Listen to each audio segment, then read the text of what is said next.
அன்பான மக்களே, நம்மளோட மகாநதி சீரியல் நாளைக்கு வந்து பார்த்தீங்க அப்படின்னா என்ன நடக்கும் அப்படின்றத நாளைக்கு எபிசோடு இன்றைக்கி ப்ரொமோவுக்கும் எபிசோடுக்கும் கனெக்ட் இருக்கா அப்படின்னா கண்டிப்பாக இருக்குது அப்படிங்கிறதான்.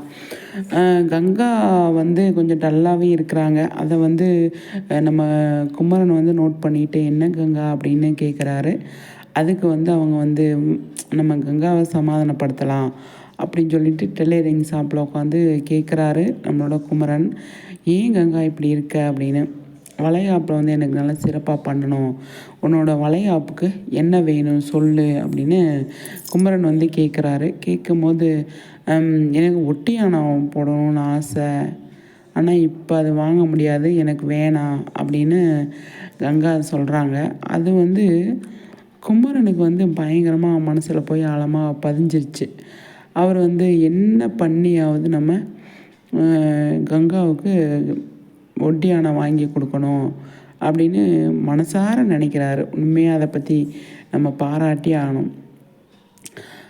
அதுக்கப்புறமா வந்து என்ன பண்ணலாம், காசு தைக்கிற வேலை தான் நமக்கு தெரியும்.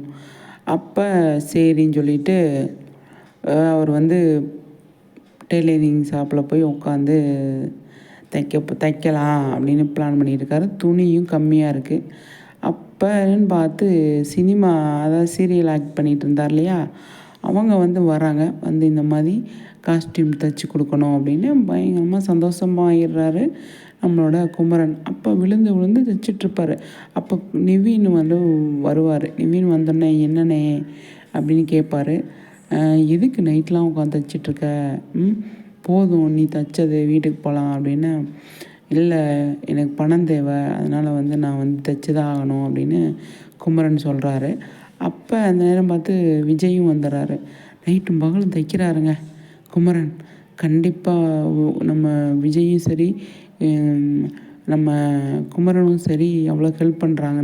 நிவினும் சரி கண்டிப்பாக அவர் வந்து வாங்கிறதுக்கு வாய்ப்பு அதிகமாகவே இருக்குது. ஆனால் அதிகமாக வாங்க மாட்டார், ஒட்டியான அளவுக்கு போக மாட்டார், கம்மியாக தான் எடுப்பார். அதை வந்து மனசார ஏற்றுக்காமல் கங்கா வந்து குமரனை அசிங்கப்படுத்துகிற மாதிரி சபையில் பேசிடுறாங்க அப்படிங்கிறது தான் எனக்கு வந்து தோணுது. அது உண்மையாக அவருக்கு மனசை பாதிக்குது. குமரனுக்கும் கங்காவுக்கும் ஏதோ மனஸ்தாபம் ஏற்படுது. அதில் கங்காவோட குழந்தைய வந்து அவங்க நிம்மதி இல்லாமல் இருக்காங்க இல்லையா, அதனால் வந்து அந்த குழந்தைக்கு ஏதோ பாதிப்பு வரப்போகுது அப்படிங்கிற மாதிரி வந்து நமக்கு தெரிய வருதுங்க. அதுதான் விஷயம். இப்போ லைவில் வந்தப்போ கூட வந்துட்டு நிறைய விஷயங்கள் வந்து பேசியிருக்காங்க குமரனும் கங்கா காவேரி எல்லாம்.